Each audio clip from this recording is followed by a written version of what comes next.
a gente vai estudar os chamados modelos do tipo principal e agente. Principal é a pessoa que está contratando, pode ser um indivíduo, pode ser uma instituição, pode ser um órgão regulador, né?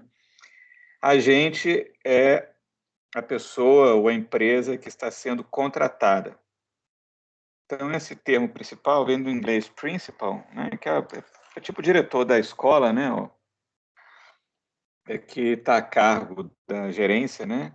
E aí acabou que ficou uma tradução literal em português, a gente fala principal agente. Esse tipo de modelo, ele lida com informações assimétricas.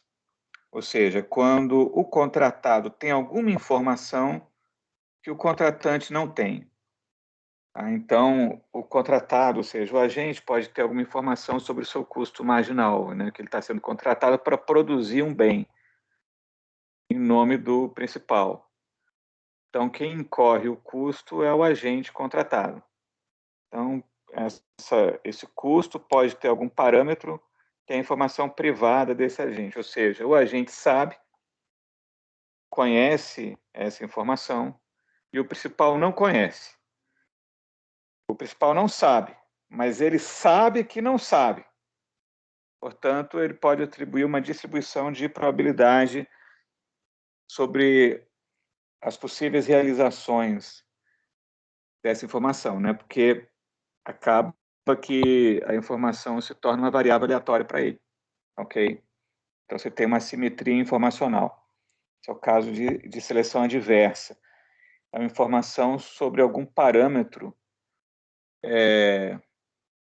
privado desse agente. Então, por exemplo, a função custo dele ou a função utilidade dos demandantes de um monopolista, etc. Os modelos de moral hazard têm a ver com uma ação que o principal não consegue observar. Então, por exemplo, você contrata alguém para ficar trabalhando como gerente na sua loja, porque você não está lá o dia todo. Então, você não consegue observar se o gerente está se esforçando ou não. Então, você tem que desenhar um contrato de modo a gerar incentivos para que ele se esforce. Tá? No jargão econômico, a gente diz que o principal quer desenhar um contrato para alinhar os incentivos do agente com os interesses do principal. O que nós vamos ver agora é justamente o caso da seleção adversa. Tá? Então, aqui nas nossas notas de aula, temos as primitivas do modelo. Tá? Então, vocês já devem ter visto isso em micro 2, a gente vai passar um pouquinho aqui de novo. Tá? Em micro 2 eu peguei só o principal mesmo, passei ali, mas até chegar nesse principal tem todo um caminho importante, que é o que a gente vai seguir aqui. Então, as primitivas do modelo, né? O que a gente chama de primitiva na teoria econômica são as informações básicas do modelo que você está fazendo. Quais são essas informações básicas? Temos dois agentes aí. Temos o principal, que é que vai contratar, né, um indivíduo, e tem um agente, que vai ser o contratado. O que o principal quer? Ele quer delegar ao contratado a produção de um determinado bem. Tá? Então, ele quer contratar alguém para produzir para você. Né? Então, aí essa pessoa produz e você vende. A sua empresa vende. E tem um benefício. Esse benefício está denotado aqui no modelo pela letra S, de surplus. Né? Então, esse aqui é o benefício do principal. Depende da quantidade. Tá? A gente supõe algumas condições importantes sobre essa função de benefício. Ela satisfaz as propriedades usuais, né? O benefício marginal é positivo e decrescente. O benefício marginal é positivo e decrescente, ou seja, o benefício ele é positivo, ele é crescente e é uma função côncava. É como se fosse uma função de utilidade, tá? Mas é a função benefício. E a gente vai acrescentar aqui uma condição S de zero igual a zero, que o livro não coloca, mas que vai precisar lá na frente. Então, eu já estou colocando aqui direto. O livro não coloca, uma falha aí, né? Mas tem que colocar. Portanto, a função utilidade do contratante, que é o principal, ela tem duas parcelas, né? Ela tem um benefício, mas ao contratar o agente, ele tem que pagar. Então, você tem uma desutilidade que entra de forma aditiva, subtraindo aqui, né? Que é menos o pagamento feito para o agente, que a gente chama de transferência, e daí a letra T minúscula, de transferência, transfer. Então, a utilidade do principal vai ser denotada pela letra V. Depende do quê? Depende da quantidade que o agente produz, porque ele vai pegar essa quantidade, vai vender no mercado e vai ter um benefício, que pode ser a receita de venda, por exemplo. Mas tem uma parcela negativa, é a desutilidade, que é o pagamento que ele tem que fazer pelo serviço prestado. Então, com relação ao principal, basicamente é isso. A gente descreveu as características desse agente econômico aí chamado o principal. Beleza? Beleza. O segundo agente nessa relação contratual, ele se chama justamente agente, né? Então vai ser o mesmo nome, agente aí. Ele que vai produzir. Se ele produz, ele incorre numa função custo. Então, se ele produzir uma quantidade Q, ele vai ter um custo Q. Na exposição de modelo, aqui a gente vai supor que a função custo é linear, para simplificar. Mas, eventualmente, a gente pode transcender essa restrição, sem dificuldade alguma. Nas notas de aula, eu coloco aqui um custo fixo, aí depois coloco igual a zero, esquece esse custo fixo aí, tá? Passa um risco aí, é como se não tivesse. Vamos supor que só tem o custo variável. A gente está supondo uma função custo linear, então esse parâmetro θ, ele tem uma interpretação importante, ele é o custo marginal, não é isso? Esse custo marginal, ele é informação privada do agente contratado. Ele conhece o seu custo marginal. Tá? Do ponto de vista do principal, que é o contratante, ele não conhece, mas ele sabe que não conhece. Ele sabe que o agente pode ser de dois tipos. O tipo do agente acaba se tornando, do ponto de vista do principal, como se fosse uma variável aleatória, que pode ser um tipo, né, que vai ter o θ barra em cima ou um θ barra embaixo. Por ser uma variável aleatória, a gente tem que admitir que ele tem uma distribuição de probabilidade sobre os possíveis tipos.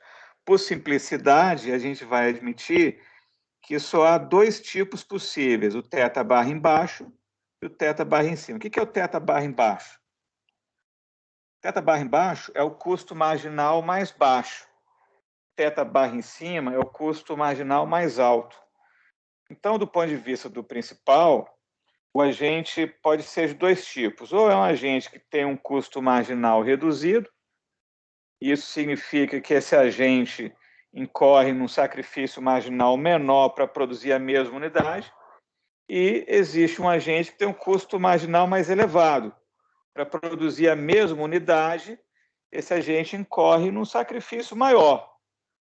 Portanto, o agente do tipo θ barra embaixo, que tem um custo marginal mais baixo, ele é um agente mais eficiente do que o agente do tipo θ barra em cima. Tá? A probabilidade de que o agente seja bom, que é o tipo θ barra embaixo, é ni. Para não ficar falando toda hora, tipo barra embaixo, tipo barra em cima, agente mais eficiente, menos eficiente, a gente vai simplesmente dizer que é o tipo bom e tipo ruim. O que é bom aqui no modelo? Bom para o principal, que é o que está interessado e maximizar o lucro, né? Bom para ele é o agente que tem um custo marginal mais baixo.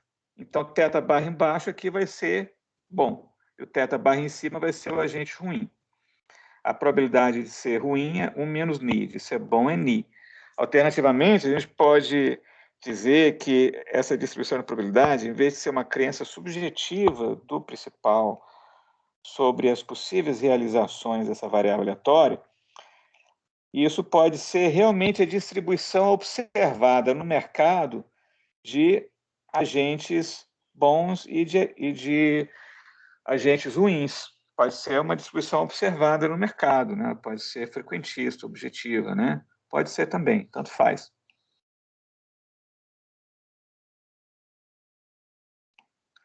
Aí, tá aqui, ó. O agente pode ser de dois tipos, eficiente e ineficiente. Eficiente é o custo marginal baixo, é o tipo bom, e o tipo ineficiente ou ruim é o que tem o custo marginal mais alto, é o θ barra em cima. Tá?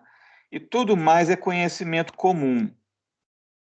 Ou seja, todo mundo sabe que todo mundo sabe que todo mundo sabe, etc.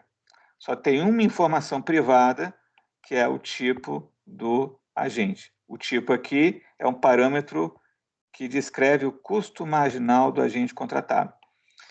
A diferença entre os custos marginais a gente vai chamar de espalhamento de incerteza quanto ao custo marginal do agente, é o spread de incerteza, espalhamento de incerteza.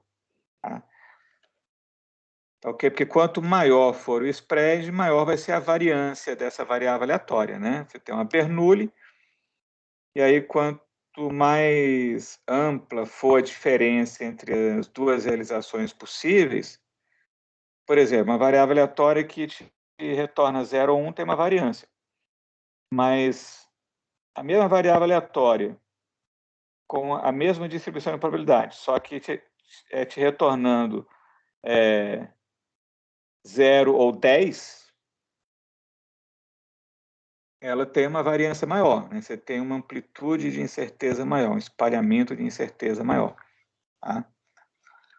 O que é uma alocação aqui? Né? Uma alocação vai ser o par transferência-quantidade, tá? Ou quantidade-transferência. Então, estamos chamando a alocação aqui, é a variável endógena do modelo. O principal ele vai maximizar uma função objetivo com certas restrições. Quais são as variáveis que ele está procurando aí? É o quanto que ele quer que os agentes produzam, cada tipo, e o quanto ele vai pagar para cada tipo. Então, são as variáveis endógenas. O conjunto dessas alocações, tá, é o conjunto das alocações factíveis. A transferência aqui, ó, vocês podem observar, não tem nenhuma restrição sobre o sinal da transferência, não. A transferência pode ser negativa, por exemplo, quando você cobra do próprio indivíduo, em vez de pagar, né? A gente vai ver que tem uma lógica aí, né? Essas transferências e as quantidades, elas são observáveis e verificáveis por uma terceira parte, por exemplo, uma corte. Isso aqui é o jargão da teoria dos jogos e da teoria dos incentivos. Você tem essas variáveis, elas são observáveis e verificáveis por uma terceira parte, por exemplo, uma corte. Isso é para garantir que o contrato seja, em inglês se diz enforced, implementado, né? Sem discussão nem diálogo, ok? A gente tem que entender também que a transferência aqui ela é um excedente sobre o valor da opção externa desse agente. Se a sua melhor alternativa é ganhar 100 por dia ali na loja do seu tio, aqui, né, essa transferência ela seria um excedente sobre 100. Vimos então as primitivas do modelo. Nas primitivas faltou a linha de tempo do modelo, a timeline, né? A linha de tempo do modelo. Então, Primeiramente, né, no instante t igual a 0, o agente descobre o seu tipo. Então, o primeiro resultado que tem aí é o agente sabe o seu tipo. Depois, o principal oferece um contrato.